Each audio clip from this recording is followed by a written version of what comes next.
Shalom, bonjour à tous, welcome, bienvenue à l'émission Chikumbi, votre émission qui parle du mariage, de tout ce qui concerne la vie matrimoniale.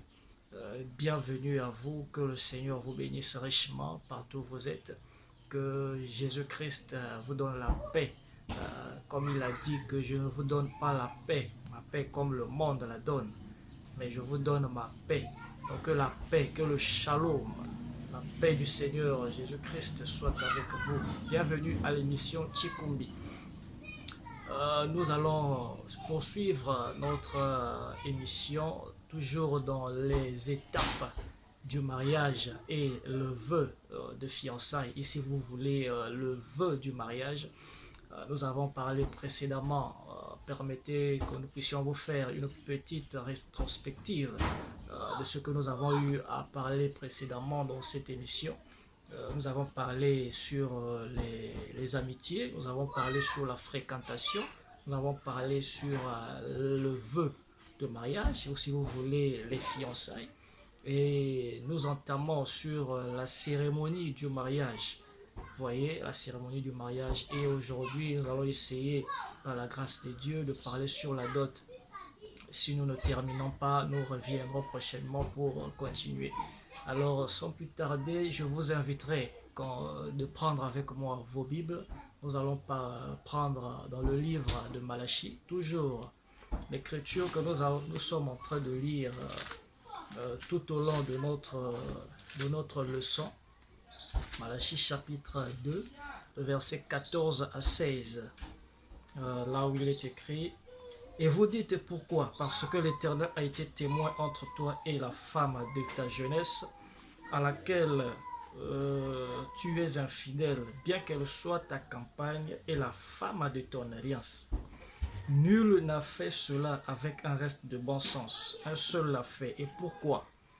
Parce qu'il cherchait la postérité que Dieu lui avait promise. Prenez donc garde en votre esprit et qu'aucun ne soit infidèle à la femme de sa jeunesse, car je hais la répudiation, dit l'Éternel, le Dieu d'Israël, et celui qui couvre de violence son vêtement, dit l'Éternel des armées. Prenez donc garde en votre esprit et ne soyez pas infidèles.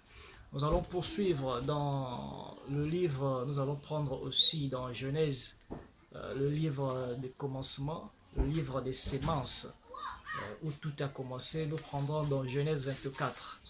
Genèse chapitre 24, les versets 2 à 10. Genèse 24, versets 2 à 10, il est écrit: Abraham dit à son serviteur, le plus ancien de sa maison, l'intendant de tous ses biens: mais je te prie, ta main sous ma cuisse, et je te ferai jurer par l'Éternel, le Dieu du ciel et le Dieu de la terre, de ne pas prendre pour mon fils une femme parmi les filles des Cananéens au milieu desquels j'habite, mais d'aller dans mon pays et dans ma patrie prendre une femme pour mon fils Isaac. Le serviteur lui répondit: peut-être la femme ne voudra-t-elle pas venir, voudra-t-elle pas me suivre dans ce pays-ci? Devrais-je mener ton fils dans le pays d'où tu es sorti? Abraham lui répondit: garde-toi d'y mener mon fils. Éternel, le Dieu du ciel, qui m'a fait sortir de la maison de mon père et de ma patrie, qui m'a parlé et qui m'a juré en disant: je donnerai ce pays à ta postérité, lui-même enverra son ange devant toi, et c'est de là que tu prendras une femme pour mon fils. Si la femme ne veut pas te suivre, tu seras dégagé de ce serment que je te fais faire. Seulement, tu n'y mèneras pas mon fils. Le serviteur mit sa main sous la cuisse d'Abraham, son seigneur, et lui jura d'observer ces choses. Le serviteur prit 10 chameaux parmi les chameaux de son seigneur, et il partit, ayant à sa disposition tous les biens de son seigneur. Il se leva et alla en Mésopotamie, à la ville de Nacor. Que le Seigneur ajoute les D'abord, le mot dot vient du mot hébreu mohar pour les chrétiens, pour ceux qui utilisent la Bible. Le mot dot, selon l'hébreu, vient du mot mohar. Mohar, M-O-H-A-R. Mohar en hébreu qui signifie le prix d'achat d'une épouse. Déjà chez les Hébreux, quand vous parlez de dot, ils vous parleront de mohar, mohar, mohar en hébreu, ce qui signifie en français dot, qui a pour définition le prix d'achat d'une épouse. C'est ce qu'on appelle en hébreu mohar, la dot. Donc quand vous allez en Israël et que vous voulez parler d'aller doter une femme, eux ils appellent cela mohar. Mohar, donc prendre une femme, payer un prix pour avoir une femme.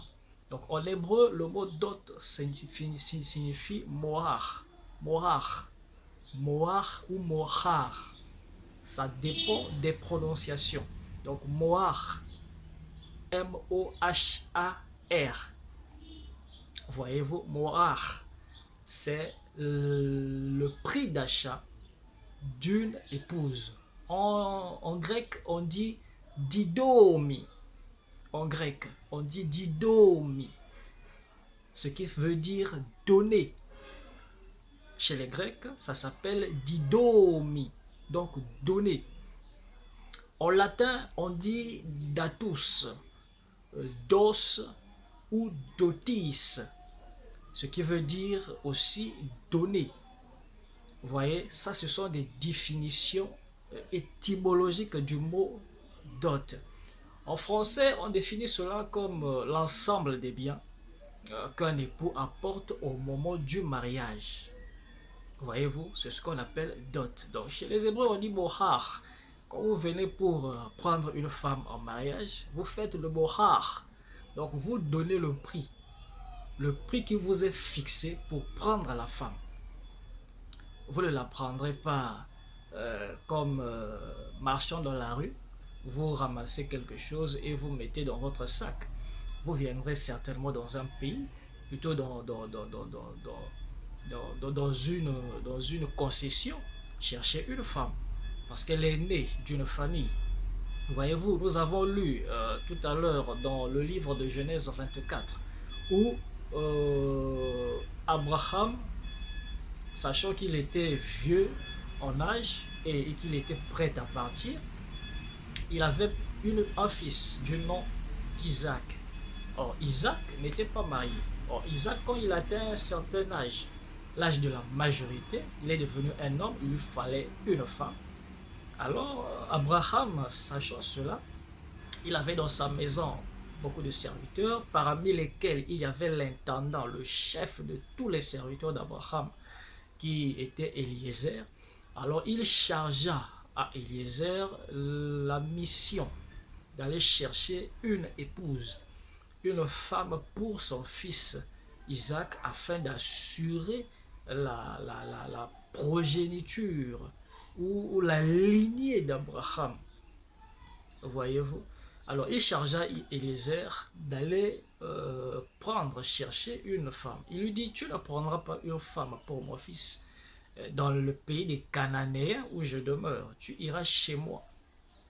Tu iras chez moi chercher une femme de chez moi pour mon fils. Pourquoi Abraham n'a pas permis à Eliezer de prendre une femme dans sa contrée, là où il était, dans une terre, chez les Cananéens? Il dit non, tu dois retourner chez moi, d'où je viens, chercher une femme. Eliezer d'aller chercher une femme. Il lui dit, tu ne prendras pas une femme pour mon fils dans le pays des Cananéens où je demeure. Tu iras chez moi. Tu iras chez moi chercher une femme de chez moi pour mon fils. Pourquoi Abraham n'a pas permis à Eliezer de prendre une femme dans sa contrée, là où il était, dans une terre, chez les Cananéens. Il dit non, tu dois retourner chez moi, d'où je viens, chercher une femme. Vous voyez, c'est ici qu'on dit que non, un chrétien doit se marier qu'à une chrétienne. Tu ne peux pas te marier à quelqu'un qui ne te ressemble pas, qui n'a pas les mêmes identifications que toi, qui n'a pas des choses en commun avec toi. Ça sera difficile de vivre avec une telle personne. Vous voyez? Et Abraham, sachant cela, il dit à son serviteur d'aller chez lui dans son pays, chercher une femme de chez lui. Parce qu'il savait que chez lui, il y a une manière qu'on vit avec des hommes. Il savait que chez lui, il y avait des femmes de caractère.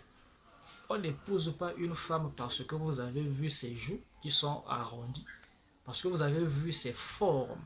Mais ce qu'on épouse chez une femme, c'est le caractère. C'est pourquoi Salomon disait dans les proverbes que celui qui trouve une femme trouve le bonheur. C'est un don de l'Éternel. Voyez-vous? Et ce que cette femme-là vaut plus que l'or. Il dit la beauté est vaine, la grâce est trompeuse. Mais ce qu'il trouve en cette femme vaut plus que de l'or. Qu'est-ce qui vaut plus que de l'or? C'est le caractère. Parce que le caractère ne vieillit pas. Le caractère ne fane pas. C'est ce qui fera que vous aimerez toujours la femme que vous avez épousée de la même manière que vous l'avez aimée la première fois. Par rapport à son caractère, pas par rapport à son physique. Parce que le physique vieillit, le physique fane. Quand elle va commencer à voir ses premiers enfants, elle aura 1, 2, 3, 4 gosses. Croyez-moi, elle n'aura plus la même apparence que lorsque vous l'avez épousée. Voyez-vous, si ce n'était que par le physique, vous allez finir par la laisser. Mais c'est le caractère qui fait que vous puissiez toujours continuer à aimer la femme. C'est ce caractère qui est plus précieux que de l'or, qui vous fera rester avec elle. Alors, parlons de la dot. Abraham envoie son serviteur chercher une femme. Alors, lorsque Eliezer arrive là où il devait aller chercher une femme, pour son serviteur, son seigneur Abraham, pour le fils de son seigneur, il arriva là-bas, il ne partit pas seul. Vous allez remarquer que la Bible dit que le monsieur n'est pas parti bras bredouille. Il n'est pas parti bredouille. La Bible dit que le serviteur prit 10 chameaux. Il prit 10 chameaux parmi les chameaux de son seigneur. Et il partit ayant à sa disposition tous les biens de son seigneur. Donc, il n'est pas parti bredouille. Abraham, sachant que il envoyait son serviteur Eliezer pour aller faire le mohar. Le mohar. Aller payer un prix pour la femme. Il n'a pas envoyé le monsieur bredouille. Il l'a envoyé avec des biens. Tous les biens d'Abraham, les chameaux, sur lesquels étaient chargés les biens de son Seigneur, pour aller donner à la famille de la femme, à la famille à laquelle la femme appartenait. Vous voyez? Donc la dot, c'est un prix que vous payez pour recevoir quelque chose, recevoir une femme. C'est une monnaie d'échange. Vous échangez quelque chose pour quelque chose. Donc vous donnez, on vous donne quelque chose. C'est ça la dot. Alors, à qui on paie la dot? À qui on paie la dot? Parce que lorsque Eliezer a quitté Canaan pour se rendre d'où est sorti Abraham, chercher une femme pour Isaac, il n'est pas parti bredouille. Et il n'est pas allé là-bas. Arrivé là-bas, il ne s'est pas présenté auprès de n'importe qui. Il s'est présenté auprès de la famille qui gardait la femme dont il voulait pour le fils de son Seigneur, qui était Isaac. Il n'est pas parti brûler. Alors, lorsqu'il est arrivé là-bas, il s'est adressé à des personnes qui avaient le droit de lui léguer, de lui donner la femme, pour que la femme puisse appartenir à son Seigneur Isaac. Voyez-vous? Alors, lisons la Bible. À qui doit-on donner la dot? À qui doit-on se présenter pour pouvoir entamer des négociations, pour faire le mohar, le didomi, le datus, hein, le mohar, pour pouvoir payer le prix d'une épouse? Avec qui doit-on traiter? Lisons mohar. Écoutez ce que dit la Bible. La Bible dit,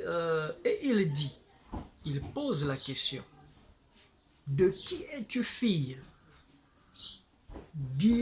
Dis-le-moi, je te prie. Y a-t-il dans la maison de ton père de la place pour passer la nuit? Vous voyez la réponse, la question que Eliezer pose à la jeune fille qui était bien sûr Rebecca. Il lui dit, de qui es-tu fille? Qui est ton père? Et il dit, dans la maison de ton père, y a-t-il un endroit pour dormir? Donc, il a demandé, qui est ton père? Afin qu'il aille traiter avec lui. Donc ici, nous voyons qu'on s'adresse, l'autorité qui vous donne l'accès, le droit de prendre une femme, c'est le tuteur. Ce n'est pas le pasteur. Ce n'est pas quelqu'un d'autre. Ce n'est pas le pasteur. Ce n'est pas un pasteur. Même si aujourd'hui les pasteurs appellent des sœurs ma fille. Oui, ma fille dans le cadre spirituel. Spirituellement, en tant que pasteur, en tant que berger, c'est sa fille. Mais le pasteur n'a pas le droit de prendre une dot. Et le pasteur n'a pas le droit de donner en mariage la fille de quelqu'un. Donc l'autorité à qui on s'adresse pour prendre une femme dans une famille, c'est le tuteur, donc le parent de la femme. Selon ce que nous venons de lire, que c'est le parent qui vous donne le droit. Ce n'est pas quelqu'un d'autre. Alors prenons encore 1 Corinthiens 7. 1 Corinthiens 7. Dans 1 Corinthiens 7, écoutez ce que dit la Bible. Donc, nous sommes ici en train de poser les bases concernant la dot. Qui a le droit de recevoir la dot, de percevoir la dot? Qui a le droit de donner en mariage? Donc, nous sommes en train de voir que c'est le tuteur. Excusez-moi, c'est le père. Donc prenons 1 Corinthiens 7, les versets 36 à 38. Écoutez ce que dit la Bible. Si quelqu'un regarde comme déshonorant pour sa fille de dépasser l'âge nubile et comme nécessaire de la marier, qu'il fasse ce qu'il veut, il ne pêche point qu'on se marie. Verset 37. Et celui qui a pris une ferme résolution sans contrainte et avec l'exercice de sa propre volonté et qui a décidé en son cœur de garder sa fille vierge, celui-là fait bien. Ainsi, celui qui marie sa fille fait bien et celui qui ne la marie pas fait mieux. Donc ici, la Bible dit, si quelqu'un regarde comme déshonorant pour sa fille de dépasser l'âge nubile. L'âge nubile, c'est l'âge d'être en état de procréer. Donc si une femme est déjà mature, elle peut procréer. Dans le droit, on dit que c'est la période à laquelle une personne, une femme a le droit de se marier. Donc si vous voyez que votre fille est assez âgée et qu'elle ne peut pas demeurer comme ça, là, vous décidez de la marier, la Bible dit, vous faites bien, mariez-la. Parce que c'est le père qui a le droit de donner sa fille en mariage. Ce n'est pas quelqu'un d'autre. Et c'est le père. Même quand vous irez à la mairie, on vous demandera est-ce que le père a reçu la dot. Voyez-vous, donc prenons encore une autre écriture. Nous allons prendre cette fois-ci le prophète. Nous allons voir ce que dit le prophète William Branham concernant cette affaire. À qui doit-on demander l'autorisation de prendre une femme? Et nous savons que c'est le tuteur selon ce que la Bible est en train de nous dire ici. Alors nous allons prendre ce que dit le prophète là-dessus. Le frère là, il n'a pas beaucoup d'argent. Comme pour certaines sœurs aujourd'hui, pour accepter un frère, il faut qu'il ait de l'argent. Nous avons vu beaucoup aujourd'hui, il a accepté le frère parce que le frère a l'argent. Et arrivé là-bas, la sœur commence à demander le divorce. Et elle sait ce qu'elle a vu là-bas pour qu'elle demande le divorce. Voyez vos frères, tu refuses ce frère-là parce que tu vois, tu es en train de voir le présent qui n'a rien. Et demain, après-demain, quand tu le verras avec une autre sœur et que Dieu le bénit, tu commences à regretter. Donc l'argent ne peut pas être le mobile qui peut vous permettre de donner un frère, une sœur en mariage à un frère. Ou à vos sœurs d'accepter un frère. C'est vrai, on a besoin d'argent, il faut travailler. Et le frère, tu ne vas pas aller chercher à te marier. Si tu n'as rien, tu ne travailles pas. Mais travaille, fais quelque chose qui fera de toi un homme responsable, capable de prendre sous ta responsabilité quelqu'un, de prendre certaines responsabilités de la vie. Vous voyez, et va de l'avant. Tu dis pas, oh non, il n'a pas l'argent, je ne peux pas lui donner ma fille. Aujourd'hui, la majorité des pasteurs donnent leur fille en mariage qu'aux gens qui ont beaucoup d'argent. Aujourd'hui, tu vas voir un pasteur que non, moi j'ai aimé ta fille. Il va d'abord regarder ton portefeuille. Ce que tu as. Tu as quoi? Pour qu'il te cède sa fille. Et vous allez voir la majorité des pasteurs, leurs filles sont données en mariage qu'aux gens qui vivent à l'étranger. Donc, un frère congolais qui travaille à Verdun, il vient voir le pasteur qu'il a aimé sa fille. C'est difficile que le pasteur accorde. Et le frère qui vit en Inde là-bas parfois, quand il va venir, le gars ne fera même pas 3 mois, on l'accepte et on lui donne la sœur. Donc, poursuivons sur... nous sommes en train de parler sur la dot. Donc, nous avons vu que, selon cette citation que nous avons lue, que c'est le père qui a amabilité à donner sa fille en mariage. Ce n'est pas quelqu'un d'autre, ni même un pasteur. Prenons encore une autre citation dans le choix d'une épouse. Le choix d'une épouse du 29 avril 65. Le choix d'une épouse, la prédication, le choix d'une épouse, prêché le jeudi 29 avril 65 soir, au paragraphe 77, Frère Branham dit, et je lui dis, êtes-vous, donc là, Frère Branham avait reçu un couple, un homme et une femme qui voulaient se marier, il allait bénir leur mariage. Alors il pose la question à la fille, il dit, et je lui dis, êtes-vous en âge de vous marier? Elle répondit, oui monsieur. Et elle dit, j'ai l'autorisation écrite de mon père et de ma mère. Elle dit, j'ai dû la montrer ici au juge pour obtenir mon attestation. Donc vous voyez, selon ce que dit le prophète William Branham ici, que pour qu'une femme puisse se marier, même aller auprès de l'autorité d'état civil, pour que l'autorité d'état civil puisse accorder ce mariage, il faut que le responsable de la femme, qui est le tuteur, donne l'autorisation. Ici, cette femme obtient, il a dit que non, j'ai l'autorisation écrite de mon père et de ma mère. Donc c'est le tuteur, c'est le père qui donne en mariage sa fille, sa mère, son père ou sa mère, et des traditions selon chaque peuple. Donc il y a deux types de dot. Un, la dot en tant que prix à payer, la dot en tant qu'amende. Commençons par la dot comme prix à payer, le mohar.